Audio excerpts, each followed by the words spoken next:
Hi, everybody. This is Miriam, and we got Jim again. Welcome, Jim. And before we do Ooh. a recap, I wanted to pause for a minute.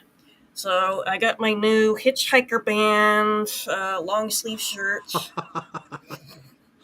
Nice. I definitely approve. And I am wearing a shirt that is appropriate for the occasion. My wife was awesome enough to buy me this Stranger Awesome. Things t-shirt to wear.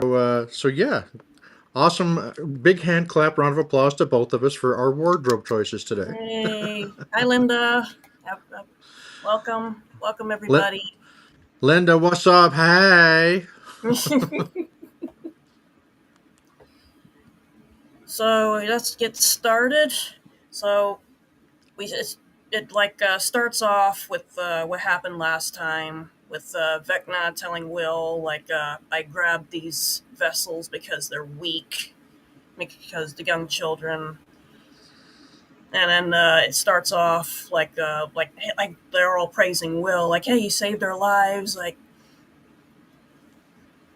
hey, you're a real sorcerer, like Will's taking back, like we failed because they still got the 12 kids. So Vecna pretty much brought them to the hive, and in this imaginary world, it's almost cult-like the way the way Hmm. Mister Whatsit has everything set up for these kids.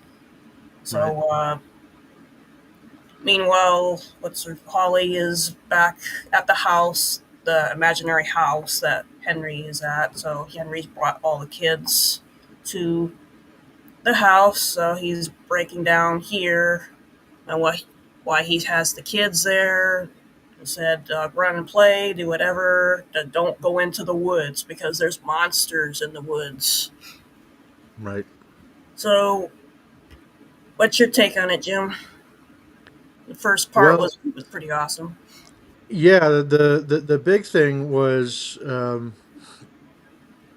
Will acknowledging he's like I sure I was able to stop the Demogorgons, which the importance of which can't be overstated, but still, he was unable to prevent Vecna from taking the children, and it wasn't just the children they were trying to sneak out.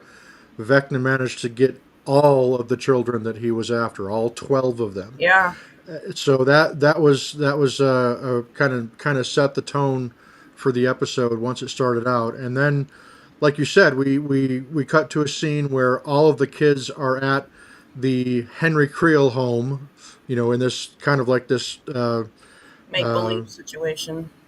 this Matrix like simulation of where all the kids are in there and they're having a great time. Literally every one of their desires and wishes is catered to. They have no shortage of food and fun stuff to do, and so this character Mitzer Whatsit, which is really Henry, obviously has convinced these kids that he's there to protect them and to keep them safe from the monsters that are out there, and he tells them the same story that he told Holly, and at least up to this point, he has no idea that Holly has in fact already snuck out, gone into the woods, and run into Max, who Oh yeah, basically helped wake her up and make her realize that Mr. Watson and Henry are not her allies. They are there to he's there to deceive her and to ultimately ruin her life and the lives of the people that she cares the most about. So yeah, um, pretty much.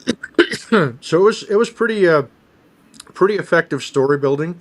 Um, I like kind of where it goes from there, where we see Holly finally take a defiant stand Yeah, against Henry or Mister Whatsit, and Derek comes to her defense somewhat.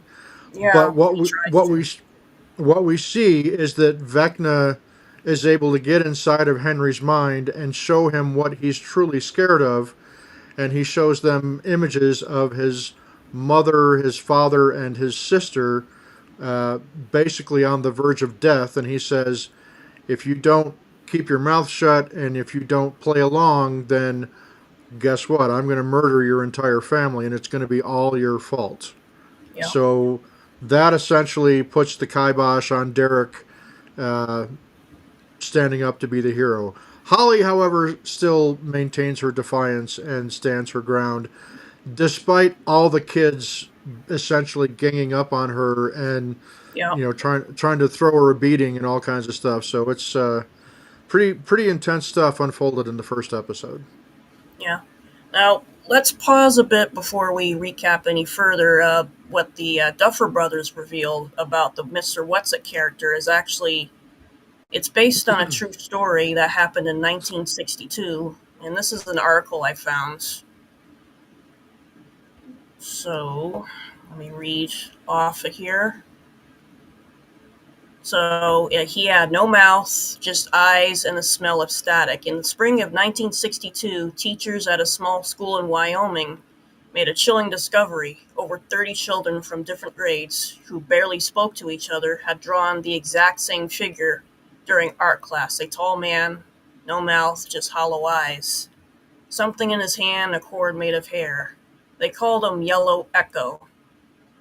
The kids said he only came when it rained, that he whispered through TVs, that he told them things that they shouldn't know, like where one teacher kept his gun. Supposedly, 2 weeks later, that teacher vanished, and so did every drawing of this entity. The only thing left behind, a tape recorder, still running. It captured a child's voice whispering, "We didn't draw him, we remembered him."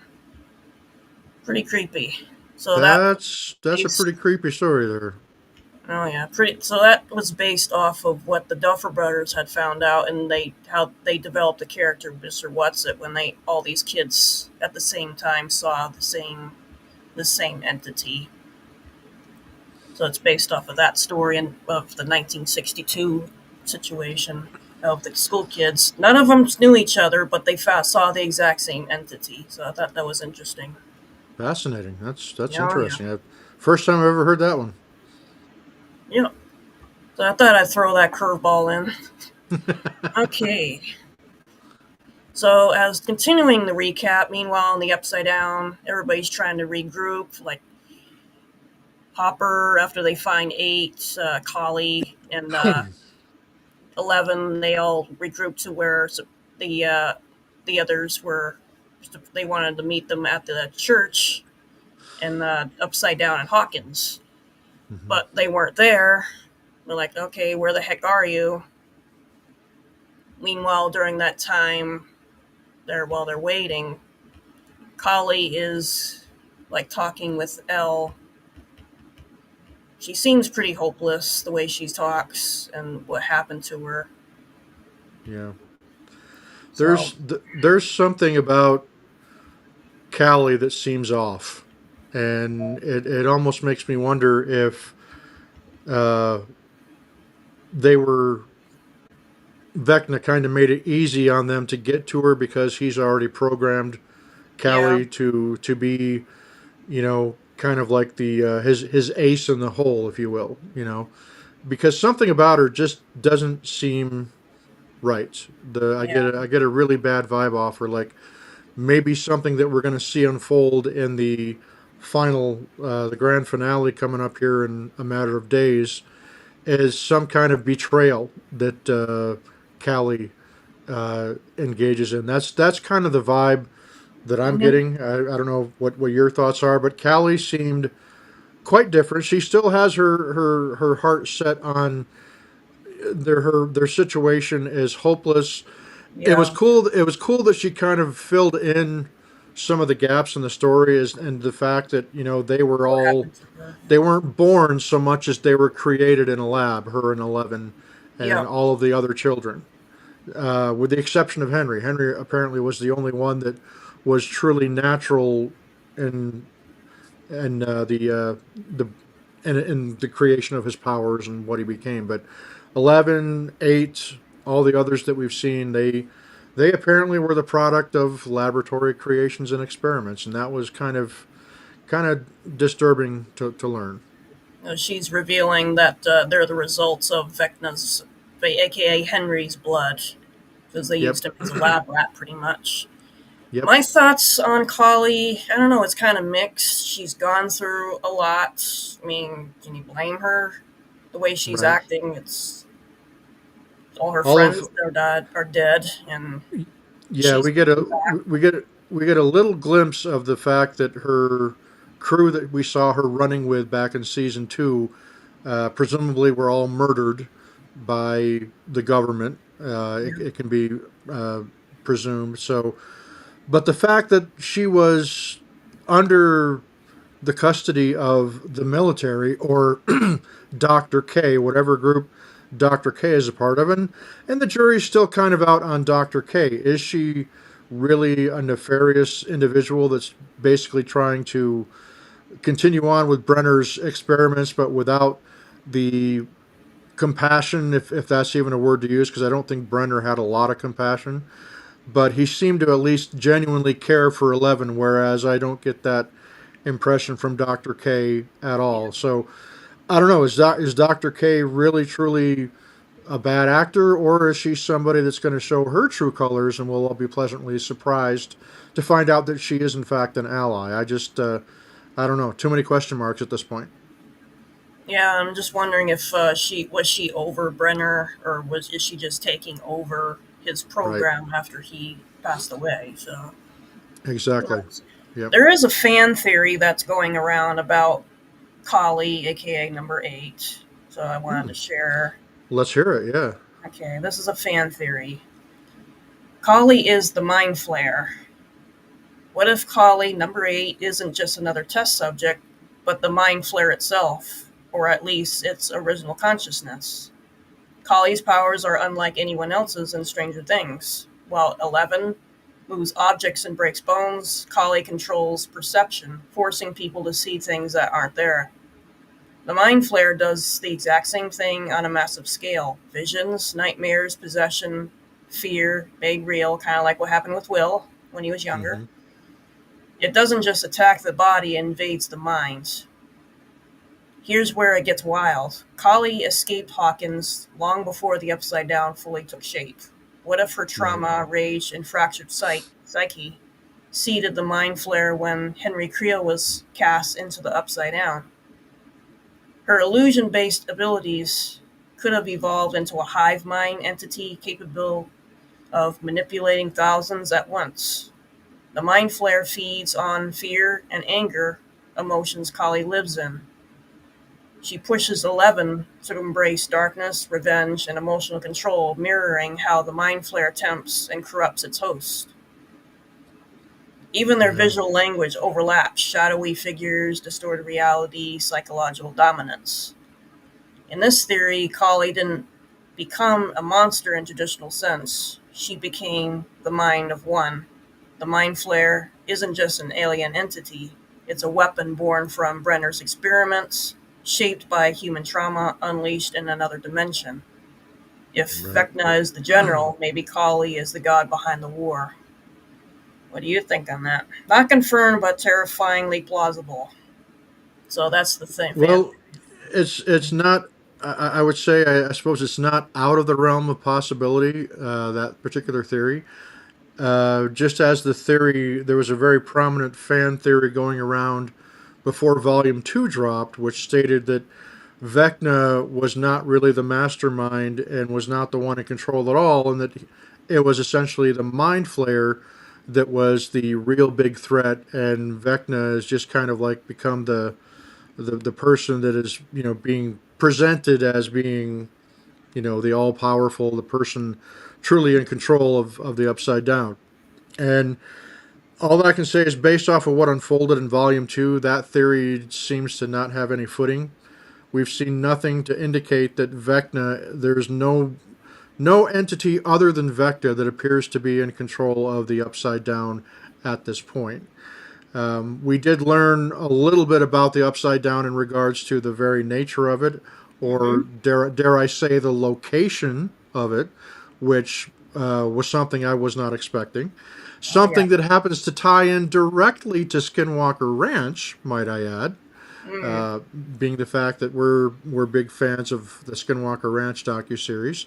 Yep. But as far as Callie goes, I think you did nail a couple of very good points. Number one, Callie is inherently a very dark individual, and I had the impression just in watching that one particular episode in season two where we saw her, we didn't get a whole lot of her backstory other than to know that she and Eleven, when they were very small children, were in the Rainbow Room together at the Hawkins Laboratory. Yep. But she had carved out a life for herself that was, let's just call it what it is. It was absolutely criminal. She she was there. She organized this team to exact revenge. And let's be clear, that revenge was murder. She wanted to go after everybody that she was able to find that played a hand in how she was treated while she was kept prisoner at the Hawkins laboratory as a child, that ran all these unimaginable experiences on her as a child. So it's a completely different character arc and evolution of a character to what Eleven has undergone. Now, Eleven, during her time with Callie, she also went a little bit dark, right? And Yep. then the light that's ultimately inside of her prevented her from killing that one guy that was directly involved with torturing her mother, right? Yep. So it's kind of a the theory that you just read. I would say it's not implausible or impossible, but I don't see that.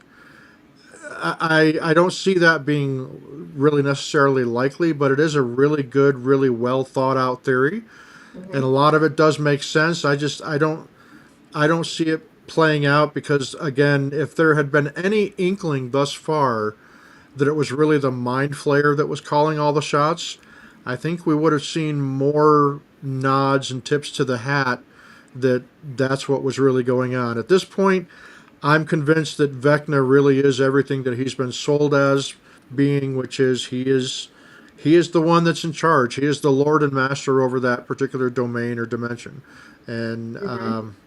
I there was even a theory that was going around before Volume Two dropped that there was going to be a potential redemption story for Henry slash Vecna because of the mind flayer, that tied into that whole principle of, well, it's the mind flayer who's really the bad guy, and Hmm. so something's going to happen that's going to basically cause the mind flayer to betray Henry, or something within Henry is going to wake up and he's going to realize that he's gone about everything all wrong, and in the end, he ends up teaming up with Eleven and Will to take down the mind flayer. Now, that would make for one hell of a fun story. I would love to see something like that, but at this point, I don't see a lot of likelihood of that being how the grand finale unfolds. Sure, Yeah. just my thought. Yeah. Another theory that's going around, I think based on D&D, is the number 20. So 11 plus 8 plus 1 equals 20. So Right? in order to defeat Vecna, Will was assuming would be number 1, since he's stealing some of Vecna's powers, including 8, which is Kali, 11, which is Jane Hopper. So all three of them could defeat Vecna. Maybe. Is Vecna really in control? In my opinion, I don't know. I don't. Maybe most of the time he might be, Yeah. but what we find out later on as they're going through Nancy, Steve, Dustin, and Jonathan, as they're going through the upside down the Hawkins lab, they find out something interesting. I mean, they're all rendezvousing into the Hawkins lab. They can pretty much abandon the first plan by meeting up with Hopper and 11 at the church, and they went to the lab. So they're in there. They pretty much split up to try to find I think it's like generator or something like that, what they call. But it kind of almost looks like a collider the way it's been activated. Yeah. Reminds me almost like CERN kind of Like a the little bit. Hadron Collider. Yeah. Yeah. Hmm. Yep. So I think Dustin and Steve, I think they go downstairs. Yes, Nancy and Jonathan, they go upstairs. So during that time, Jonathan and Nancy, they come across some weird thing, some weird room. where So everything appears to be melting, right? I mean, yeah, really, some it's like a what happened in vision. there?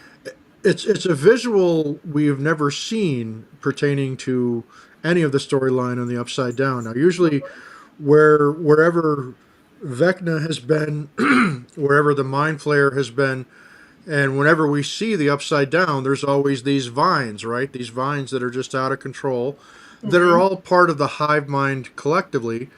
But this was the first time in the series where we've actually seen it's like the laws of physics just don't apply, and actual tangible physical objects in a room, like a table made of wood or steps made of concrete, all of a sudden turn into this melted, goo of Yeah, some kind, ridiculous. and it was a really it was used to tremendously good effect, I think, because it really really heightened the anxiety Oh for me yeah, anyway. For me anyway, as I was watching it. oh yeah, yep. So meanwhile, in Henry's made-up world, Holly and Max are seeing what goes on and where she had first waken up. Like, okay, find anything out of place, and of course they find that door, which is a portal into another memory. With what she first probably encountered Henry was as they go into that door is a memory when they're in the basement, they're watching some scary movie, and Henry is in the at the window watching both of them, Holly and her best friend. So that Hmm. was probably one of the first encounters that she had, but she didn't notice him back then. Right. So they go further, like, okay, when did you first see Henry? So obviously it was when in the library when she was first reading that weird book that she was reading. Of course, she that's when she first encounters Henry. Hmm. Yep. Yeah, it really kind of took us on a nice little detour where we're learning about how Vecna first appeared to, we get the kind of the backstory of how it all unfolded for Max Mm-hmm. and how it all unfolded for Holly, and we start going to these different places in these memories, these active memories of Holly's, and ultimately she ends up back at her own house on the evening when she is taken by the Demogorgon into the Upside Down. Yep. And I mean, it's really talk about world building and just really kind of building up to something that seems like it's just going to be a massive reveal.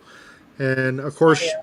it I don't know if you want to get there yet to what we finally see end up happening to Max, but it's all pointing us to how does somebody that is currently their consciousness being held captive inside the Upside Down, like Max and uh, and Holly and all these 12 children that were Yeah. taken, is it possible for them to come back into quote unquote the real world? And we get an answer to that, don't we? Absolutely. Yes. That will be covered a little bit later. Hmm. So they eventually get up into Holly's final memory, into when the part she was taken by the Demogorgon, when she gets encountered by this she gets taken eventually. So that was the final memory that they went through.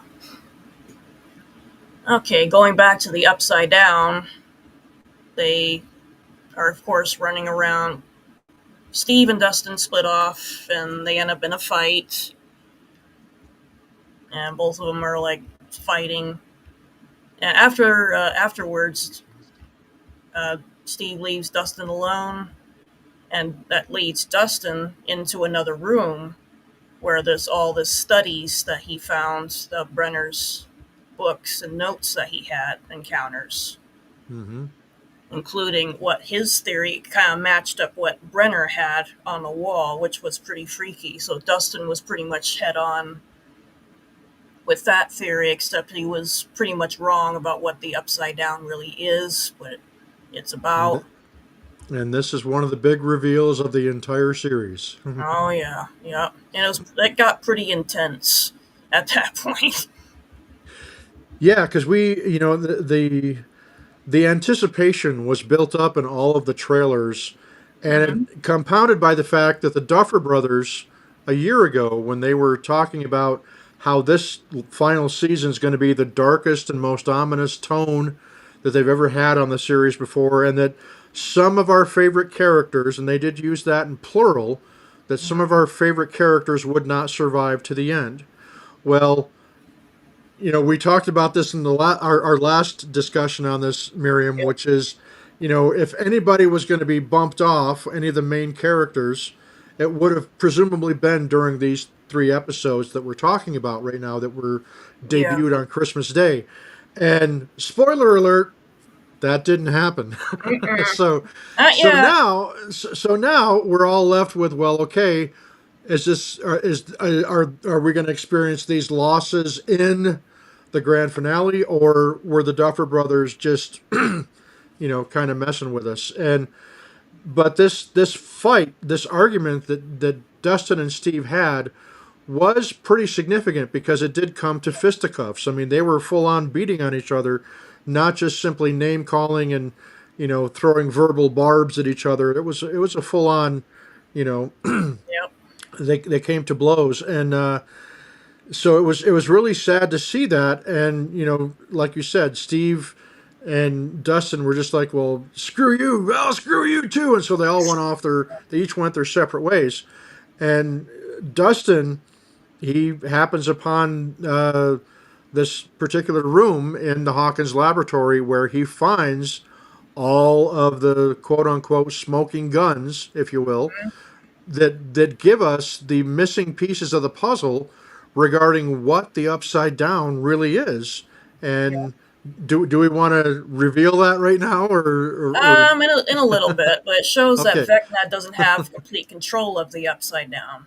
Yeah, yeah, and that's Meanwhile, what yep. that's when Dustin makes his famous statement in the trailers where he says everything we've been led to believe about the upside down is wrong, and Yep. he's right. Exactly. And it's not like a round circle exactly what they thought. Hmm. Meanwhile, Yep. in the right side up, I should say, they're preparing a interesting experiment to get Will to kind of react back to his powers like he did in the last episode, like in the first at the end of the first volume 1, by grabbing a Demogorgon body, hoisting it up, and attaching it to some electrical grid, like 50%, to get Will close to a made up mind, like a hive. Like whenever Vecna is close, he gets those powers. So that's kind of a made Right. up thing they did to try to get him, which is like just in time because meanwhile in the Upside Down, Max and Holly are in complete danger because they come across Henry revealing himself as Vecna, and he becomes Vecna. Cat grabs Max, and like, okay, Max is done at that point. Not so fast. Will is in the picture, and he's hoisting like Vecna. I'm like, yes, get him! And Yeah. Vecna kind of like grabs his leg, kind of twists it, and he's kind of like lets go of Max. He's on the ground. He grabs the head of Vecna, like you, like making him say, "You need to run, Max. Go run, run, run." So they Hmm. run. So they actually he saved Max's life by doing that. So that wasn't pretty intense. I'm like clapping, like yes, do it, like get him, get him. Yeah, so the whole idea for that was, I believe, Robin's idea, and a combination of Rob. Well, Was it Robin's or was it Joyce's? It was one of the I think it was one a of the two of them. combination of Erica and Lucas when they had the idea of heating up. Yeah, As it heats up, that creates the hive yeah, but mind, a made up hive mind with yeah. the. So it gives Will the opportunity to get jacked back into the hive mind to where, as we saw in the first series of Volume One, in that last episode of Volume One, where everybody was jumping off the couch because, oh, look at what Will did. He stopped. He was able to see first person through the eyes of the Demogorgons and was Mhm. able to stop them and ultimately kill them. And so the thought was, well, why can't you get jacked back into the hive mind? Not only figure out where Vecna is, but maybe even be powerful enough to take him over for a little bit and cause Yep. cause some damage to him. And so we see that exact thing play out. And like you said, Miriam, it was my family and I. We were watching it. We were all jumping up off the couch like, yeah, He's back. He's back. because because Will didn't just take over Vecna. He got inside his mind and It he did the possessed whole him. bit where he bent his bones and broke his leg. And I mean, you could see Vecna was completely caught off guard. And so for a brief period of time, Will was in charge of Vecna. He had overcome and Yep. overpowered Vecna via the hive mind. And as you said, he was able to say to Max, Max, if you can hear me, run. And Max was able to tell that it was Will's voice that was coming out of Vecna's mouth. Mhm. And she realized what was going on. And then we see the portal open up there where she's at in the upside down, where, all she has to do is run and jump through that portal and presumably be back into the real world and Yep. come out of her coma. And lo and behold, that's precisely what happens. She takes that running stance with Holly, and Holly's like, "Well, I want to, I want. Why can't I jump through the portal too?"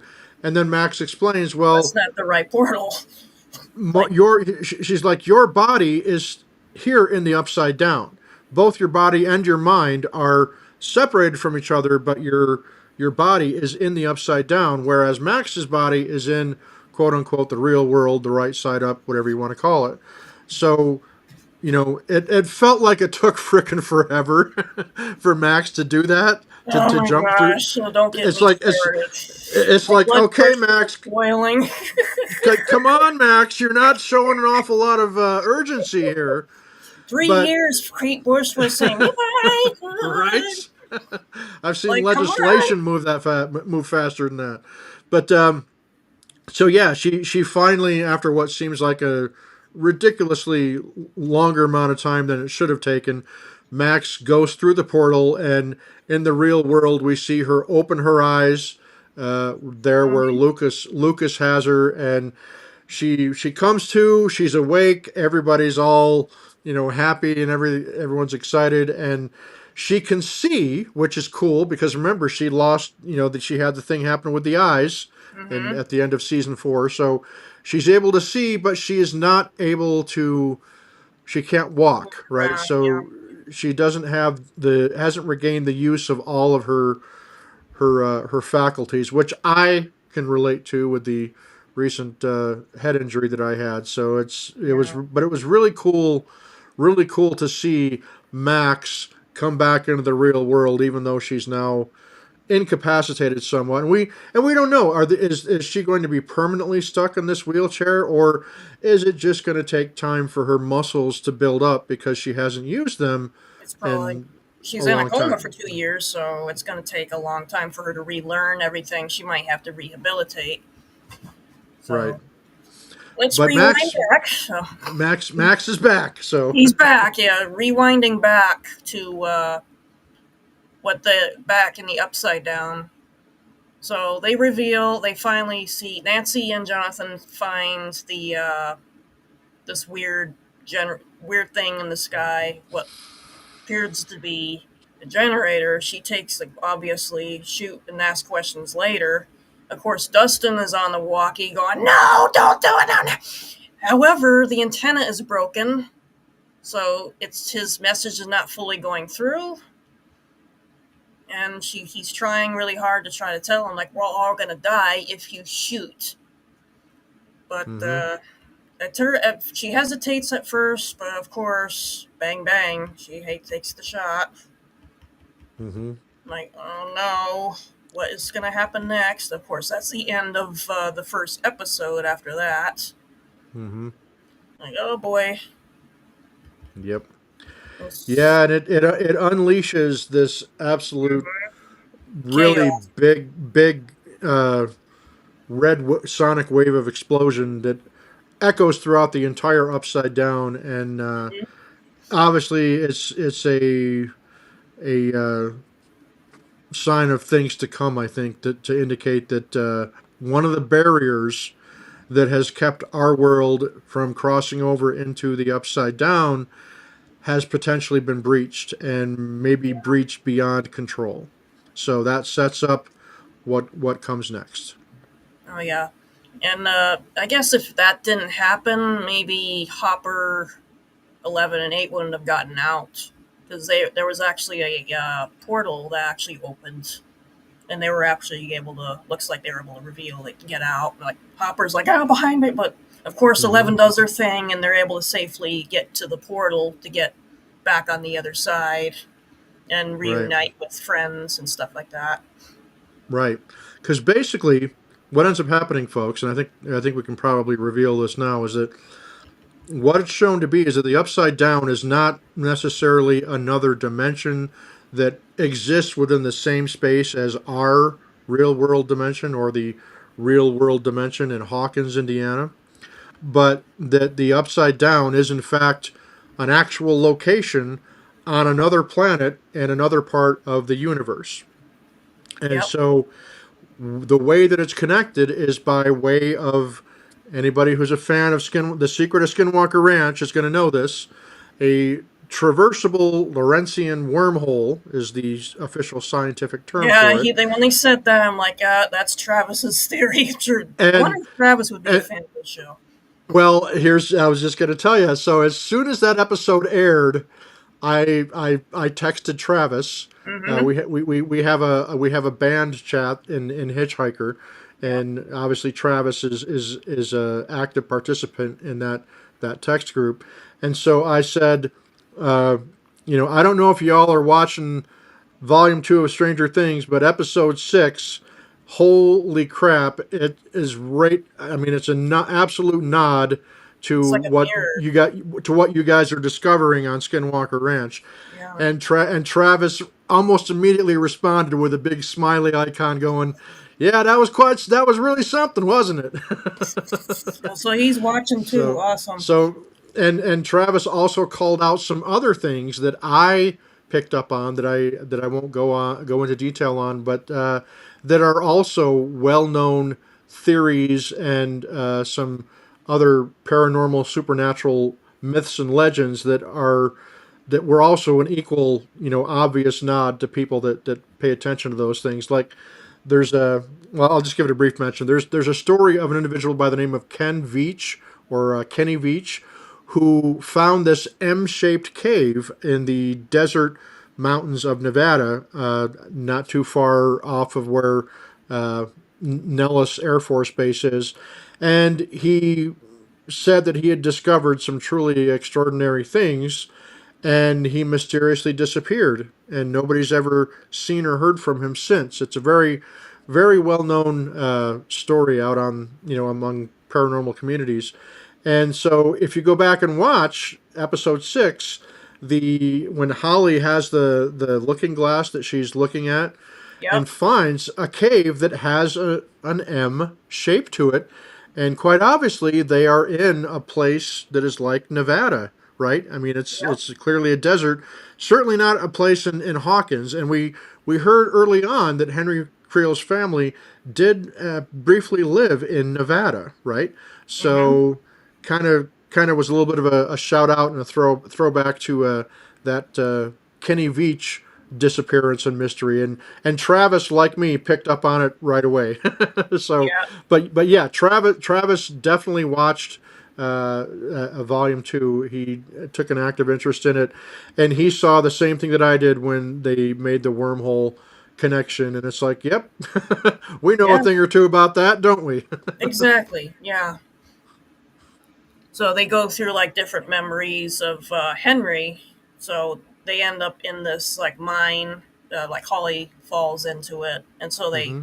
they go down and see what's going on, and that leads to another memory that Henry had of when he was in the Boy Scouts. Apparently, he comes across this doctor that has this briefcase, and they don't show what's in the briefcase. They open it up, and I guess maybe we'll find out in the final finale what was in that briefcase. Maybe that'll show more revelation Hmm. of what was going on with Henry and what happened with everything else. What do you think about that, Jim? About that Well, scene? it was really interesting. I mean, because Henry seemed, in this particular instance, seemed to want to help the guy. The guy was clearly under duress and in some kind of, horrible mental state because he attacked Henry, who was trying to presumably help him, Mm-hmm.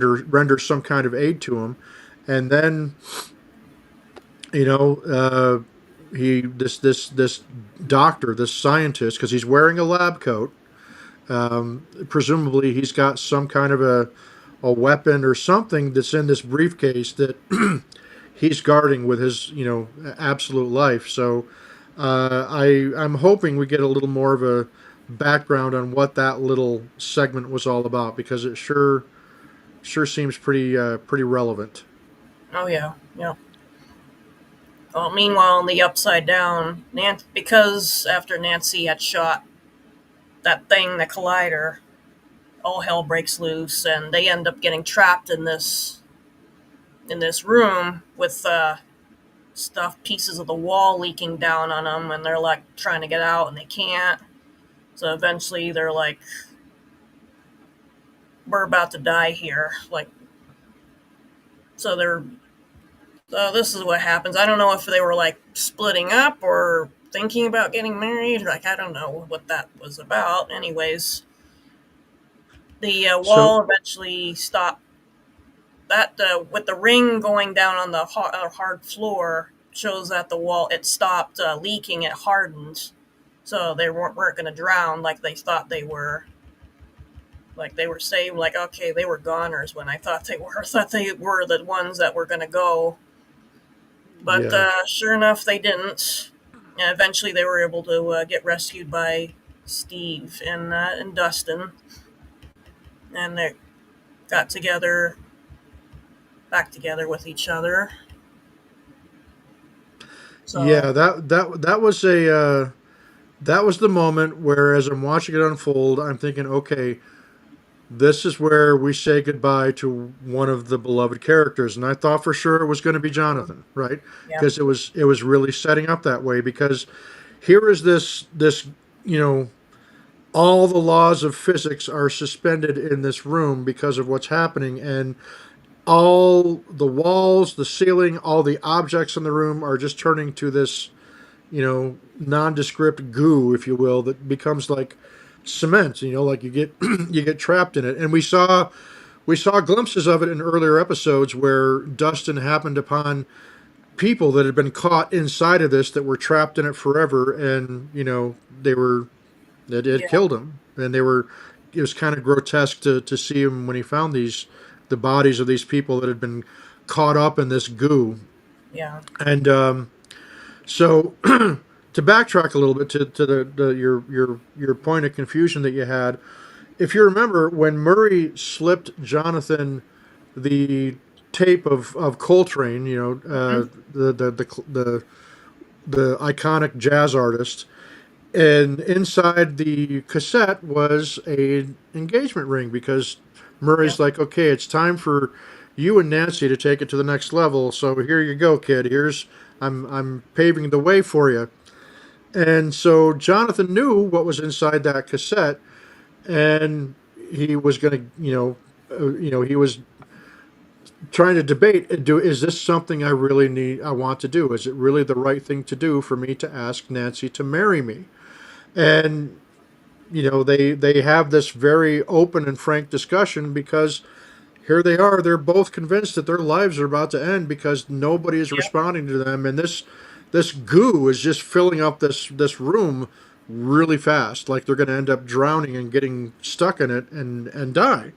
So they're having this very open heart to heart, laying everything out on the table. Nancy lays out everything that she feels about him. Jonathan does the same, and basically they come to the realization that they do genuinely love each other and care for each other, but that Nancy has realized that, you know, she does love Steve, but she doesn't love Steve to the extent that she wants to go back to him and have a relationship with him. She basically wants to get on with her life and doesn't want to be tied down to anyone, whether it be Jonathan or Steve. And so they essentially agree to, you know, in fact, I think Jonathan's actual words, and I'm Not paraphrasing here, marry. is he says, "Will you, Nancy Wheeler, not marry me?" and Yeah. and so it's like, I mean, it's a really poignant scene, and it's a very, very well done. It's a very powerfully filmed scene, and you're just convinced that this is going to be the end of one, if not both of them.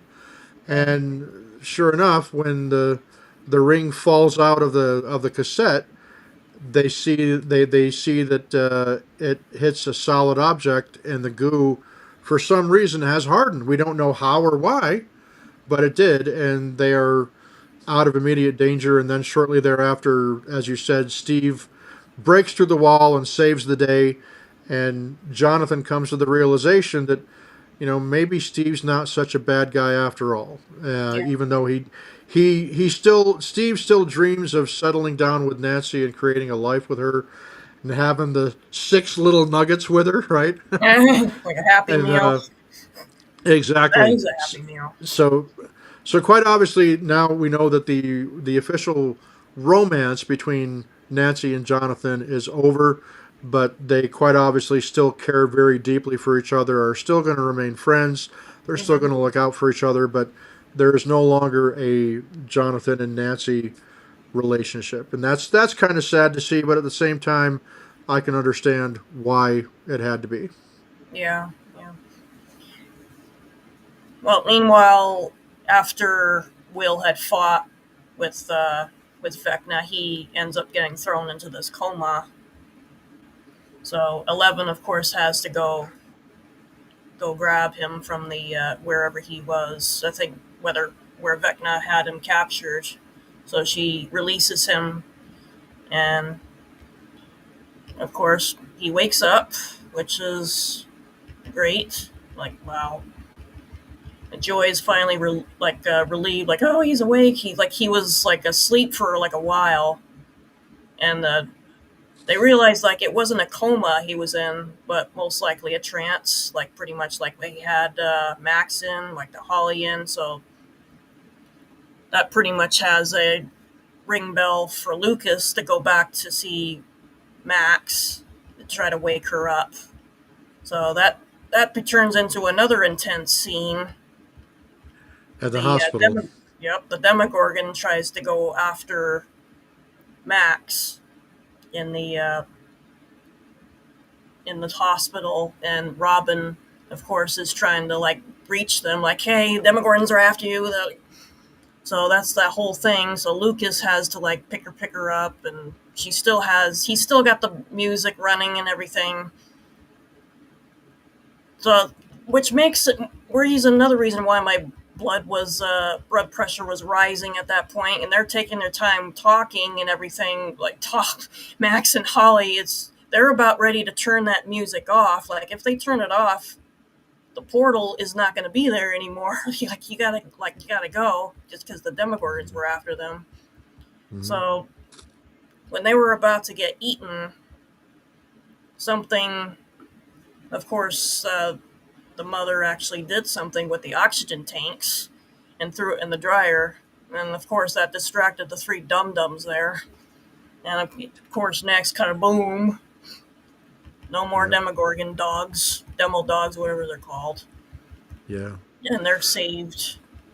And of course, Max wakes up, and everybody's happy about that. Everybody like joins in, reunites with Max and everything, and that's a whole Yep. happy scene right there. Yeah.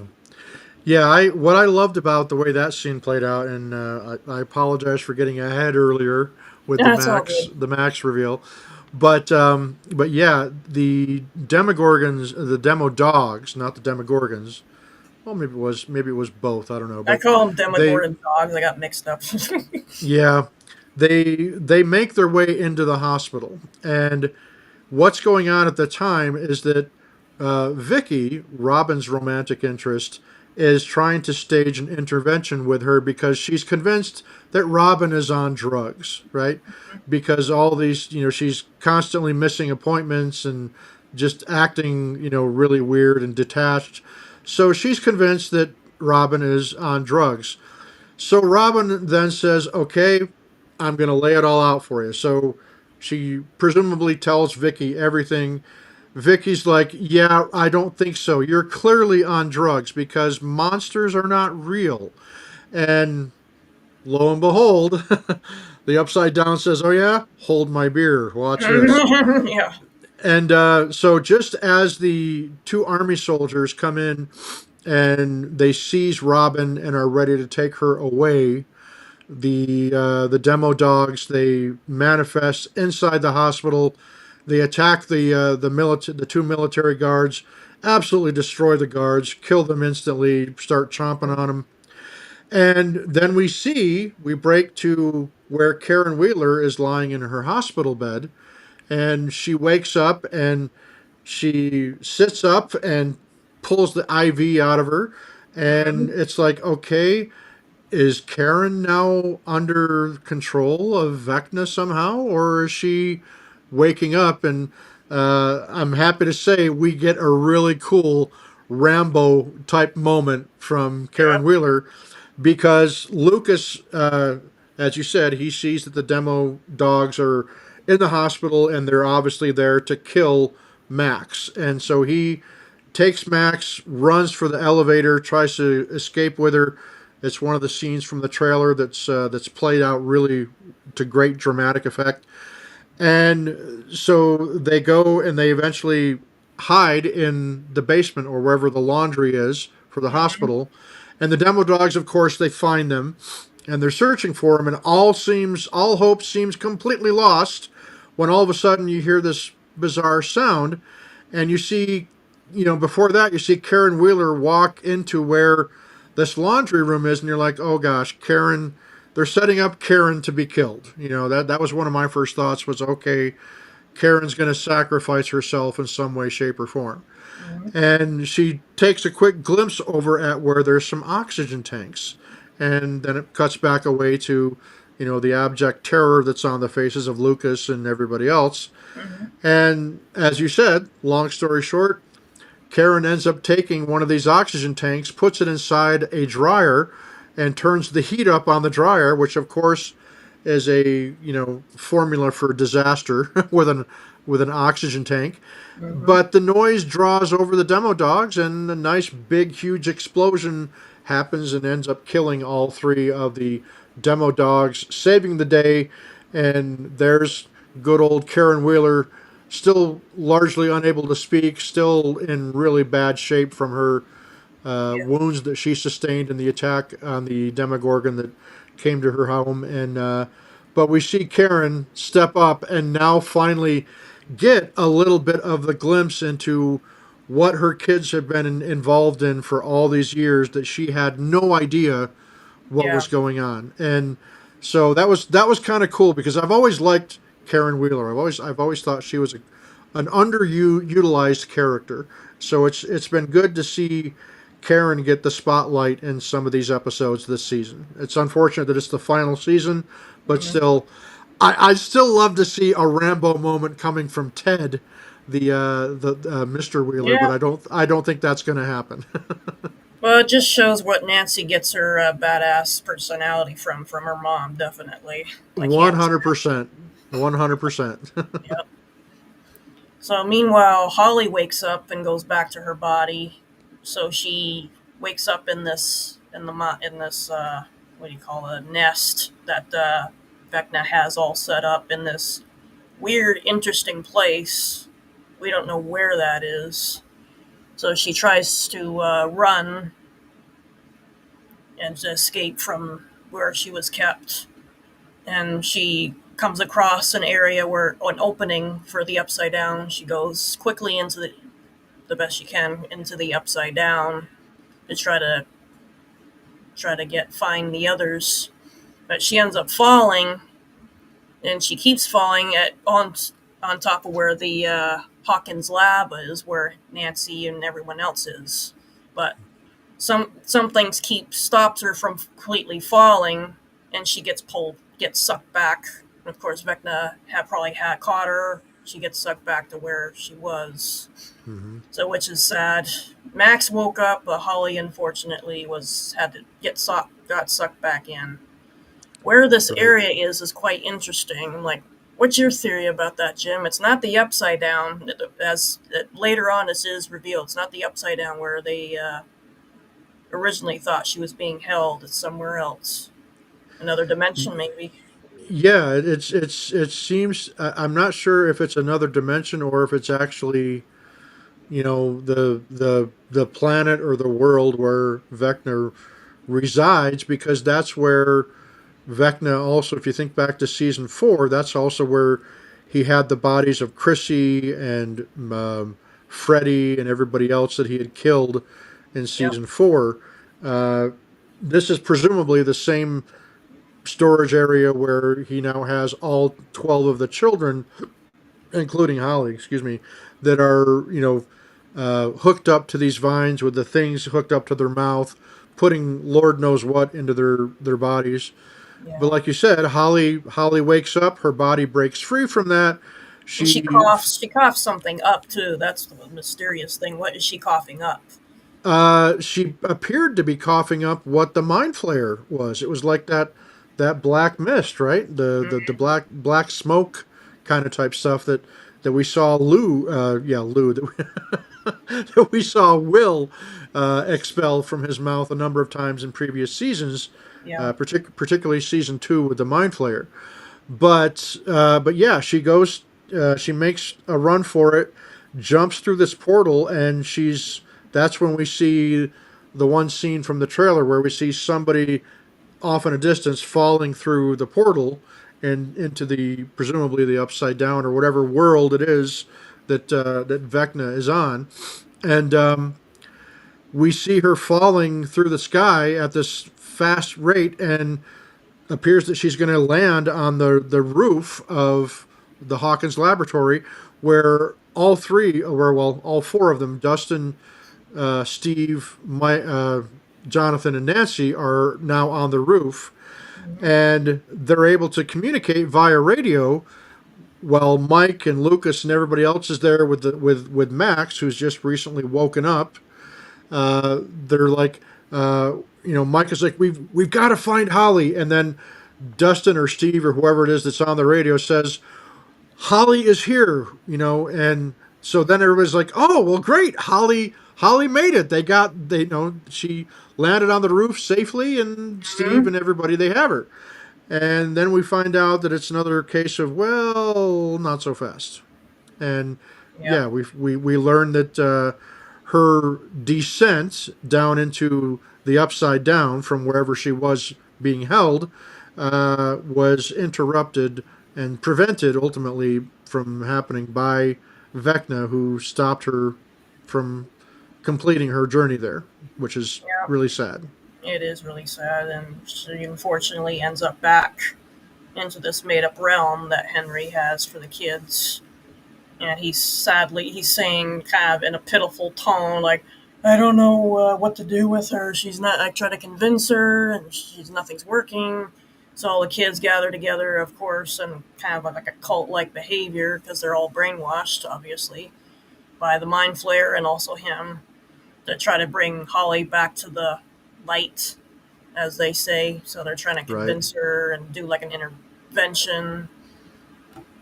And of course, that's Holly's not being convinced, and she tries Dustin, and Dustin's not budging. Try to help her. Nobody's really helping her at this point, so she's Yeah. pretty much alone in that viewpoint. Like she's woken up, nobody else is. Nobody is believing her. So that's unfortunately Yeah. she. Yeah, It's a real betrayal because yeah.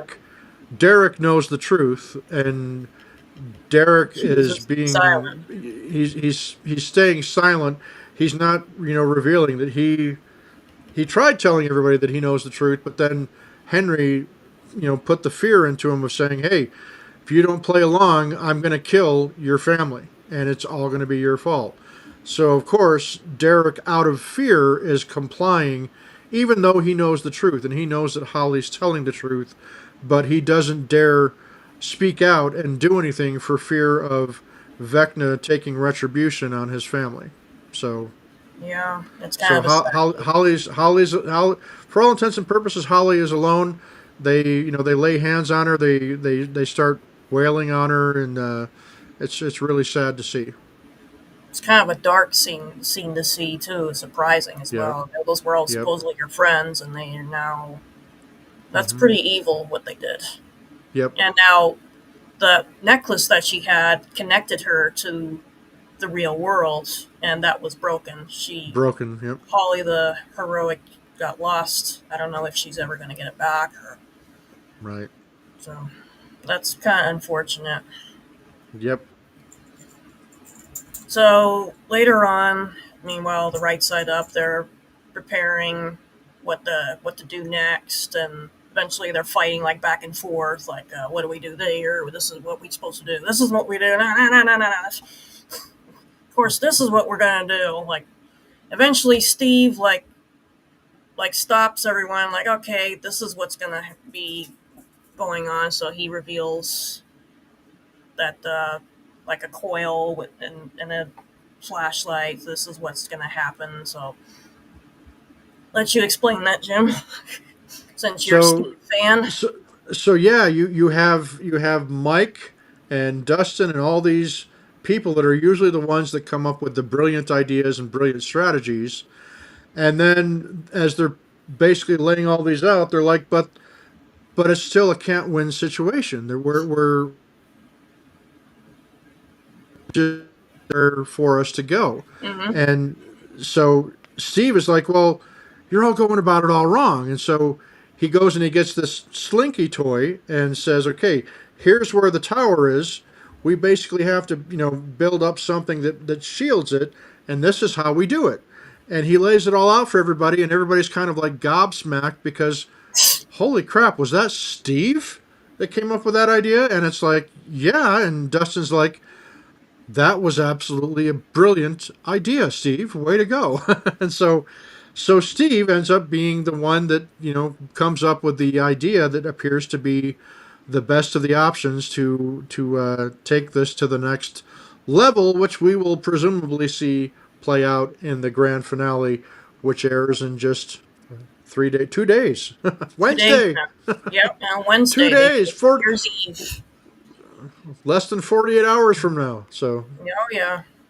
So there's a scene when they're getting ready for the other plan to get back into the Upside Down. Of course, you see Kali and Eleven. They're sharing each other's mind right now, and they're revealing, okay, when they destroy the bridge to the Upside Down, we're gonna go with it.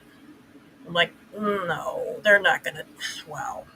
So that's kind of a sad part for me. Is 11 going to end up getting killed as a result of what Kali wants to do, disappear as a result because the government is going to always be after them? But here's the yeah, thing. it kind of again plays into what kind of person is Callie really going to end up being? Is she going to end up being somebody that is not a good person, somebody that is not there to really help and assist 11 in any way, shape, or form? Is she somebody that's been compromised by Vecna and under the control of Vecna? Hmm. Or is she going to finally realize that, hey, maybe the situation's not hopeless after all, and maybe we can do something about it? But as you said, Callie does everything she can to convince Eleven that the only viable option to make all of this stop once and for all is for them to sacrifice themselves so that there's no way for the government to be able to have even access to their bodies to get DNA and blood samples from to continue on with their experiments. Yeah. And so that's kind of a grim scenario that we're probably going to see play out, which lends me to think once again, as I said early on, I think one of the people most likely not to survive to the end is going to be 11 because it would make sense, you know. Um, so I guess that's going to remain the big question: is 11 and Callie, are they going to ultimately sacrifice themselves to save the world, if you will? And That's and kind of a sad ending because I feel it bad for 11 because she yeah, she deserves a happy ending, and it's kind of sad that if that does happen, that I, I she's yeah, I agree. Her and Mike obviously talked about, hey, once this is all over, we can move, we can leave this place because even when Will moved out of Indiana, was in California, Vecna had no control on him because he was far enough away. He wasn't in Hawkins, which is where the connection was to this planet. yeah. So Mike is trying to put a positive spin on things and telling 11, well, look, we can still pursue our dream of being together. We just leave Hawkins after we've done everything that we set out to do. Hmm. And now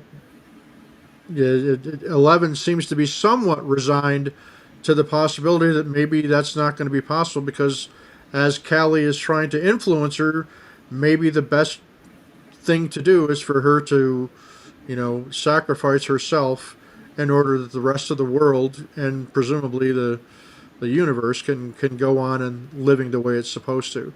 So Yeah. I think we're in for the grand finale is going to be a little over 2 hours long, and Hmm.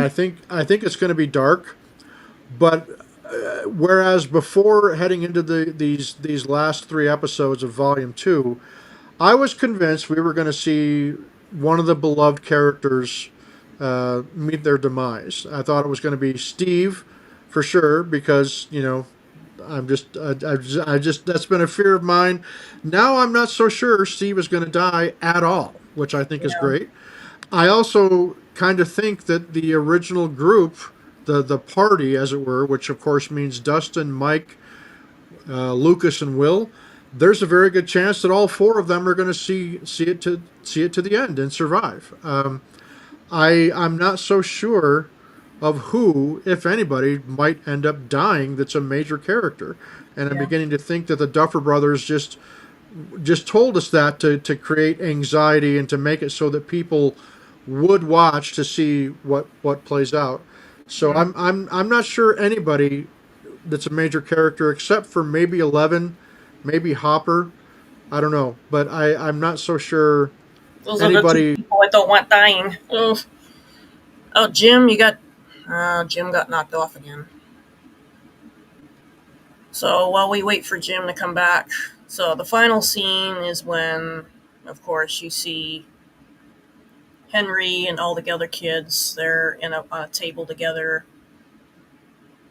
So they're pretty much activating their powers, and that's the end of the next into the next finale. And Jim is back.